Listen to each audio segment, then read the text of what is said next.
Assalamualaikum warahmatullahi wabarakatuh.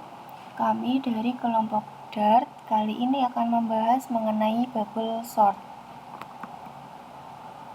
Menurut Sutiono, algoritma bubble sort itu adalah salah satu dari beberapa jenis sorting yang digunakan untuk mengurutkan data. Untuk cara kerjanya yaitu mengulangi sebuah proses lalu melakukan perbandingan di masing-masing dari elemen array dan melakukan pergantian posisi jika urutannya sudah sesuai. Nah, pembandingan dari setiap elemen-elemen array ini akan terus dilakukan hingga kondisi yang ditentukan telah selesai. Jenis dari algoritma ini termasuk ke dalam jenis algoritma comparison sort karena melakukan perbandingan dalam operasi di antara elemen-elemen array yang disediakan. Misalnya di sini kita ada sebuah data mahasiswa yang terdiri dari NIM, nama, dan alamat. Nah, untuk sebelum ke metode bubble sortnya, kita simpan dulu NIM, nama, dan alamatnya ini ke dalam list.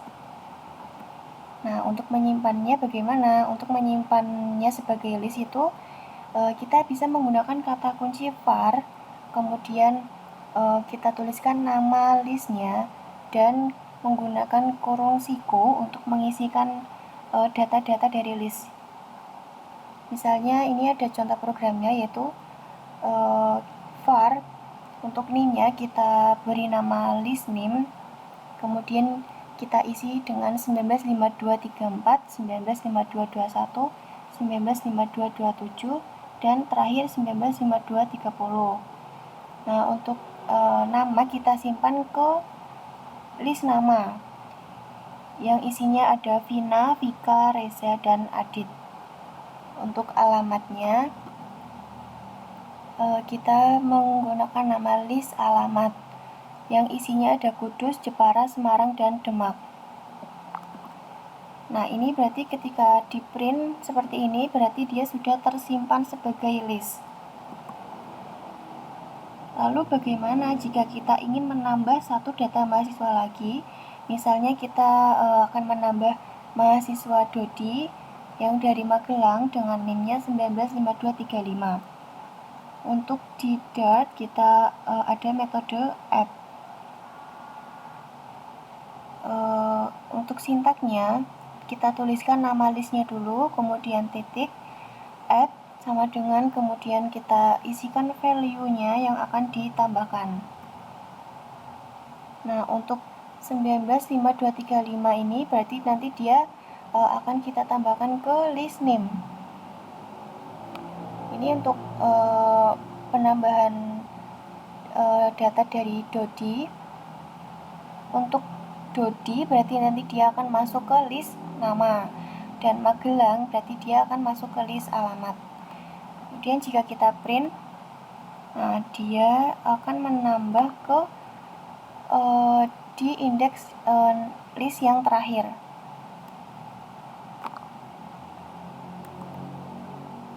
Lalu bagaimana cara menghapus salah satu data mahasiswa?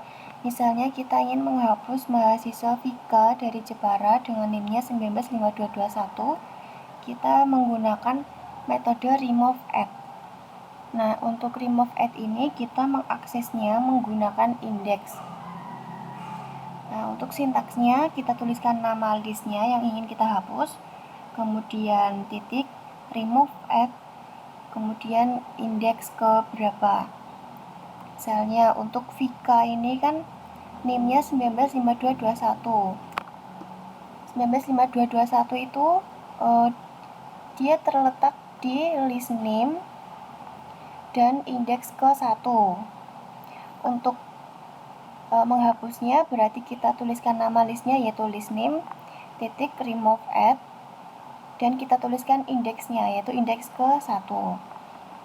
Kemudian untuk namanya Vika, dia kan berada di list nama dan indeksnya adalah ke 1.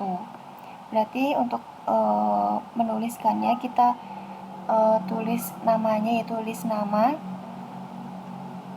titik, remove add, kemudian kita tuliskan indeksnya yaitu ke 1. Kemudian alamat Jepara itu kita simpan di list alamat tadi ya. kita simpan di list alamat di indeks ke-1. Berarti untuk menghapusnya kita tuliskan list alamat titik remove at indeks ke-1.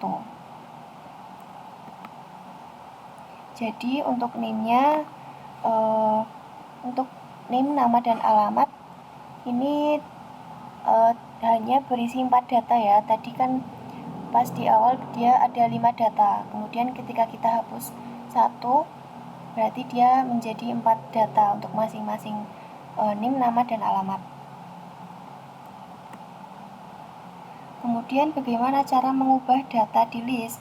Misalnya ada mahasiswa Vina, dia kan alamatnya tadi Kudus, kemudian dia alamatnya berubah menjadi Jepara.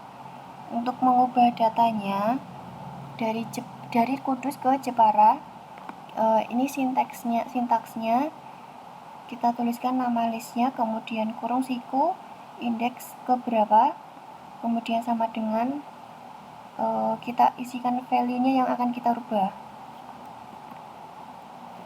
Ini untuk contoh programnya.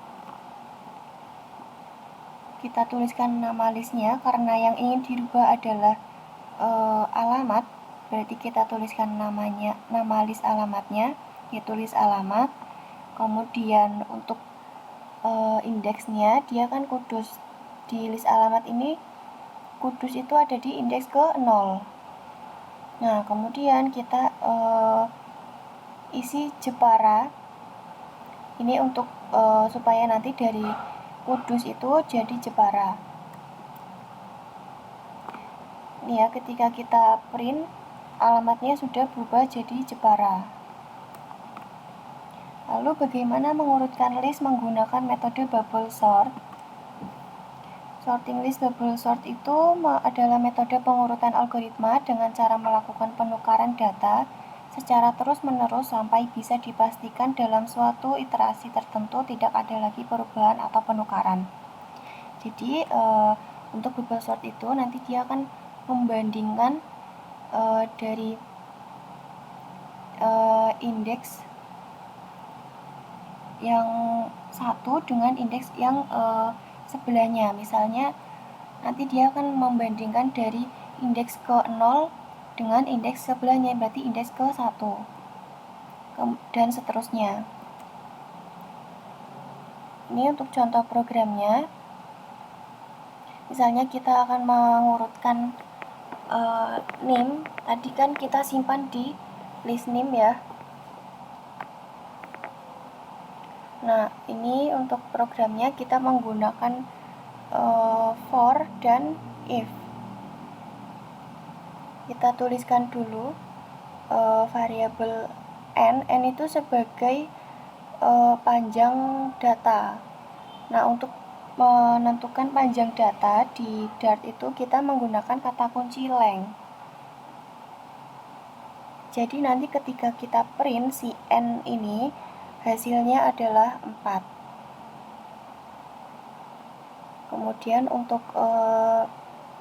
untuk perulangannya, yaitu for, kita tuliskan di sini saya menggunakan variabel i ya, yang dimulai dari 0, kemudian i itu kurang dari n, yang dimana n tadi adalah 4. Kemudian kita incrementkan. Kemudian ada perulangan yang kedua. Ini untuk perulangan yang kedua saya menggunakan j, yang kita mulai dari 0 dan j ini kurang dari n min i min 1. Jadi nanti 4 dikurangi indeks yang ke i dan dikurangi 1. Kemudian j ini kita incrementkan. Lalu kita lanjutkan dengan percabangan. Nah, di sini kita di percabangan ini kita akan coba membuat indeks ke ini di if ini kita akan melakukan proses yang perbandingan tadi ya. Jadi kita menggunakan indeks. Untuk perbandingannya kita menggunakan indeks J di sini. Jadi kan dia kan untuk bubble sort itu membandingkan dengan indeks yang setelahnya. Berarti kita di sini list name indeks ke J, apakah dia lebih besar dari list name yang setelahnya, berarti J plus 1. Nah, di sini saya menggunakan sebuah variabel temp. Ini maksudnya itu untuk mencoba, dia tuh temp ini untuk menyimpan nilai sementara dari proses perbandingan tadi. Nah, jadi list name J, list name indeks ke J misalnya. Indeks ke J misalnya di sini indeks ke 0. Berarti list name temporarinya dia akan menyimpan list name J untuk nilai awalnya, kemudian list name yang ke J kita isikan dengan list name J plus 1, itu untuk pertukarannya. Kemudian list name J plus 1 kita simpan ke variabel temp. Nah, coba kita print. Hasilnya menjadi 195227, 195230, 195234, 195235. Karena kan kita pakainya increment, jadinya mengurutkannya itu dari yang terkecil. Sekian dari kami. Mohon maaf apabila banyak kekurangan dari video ini. Terima kasih. Wassalamualaikum warahmatullahi wabarakatuh.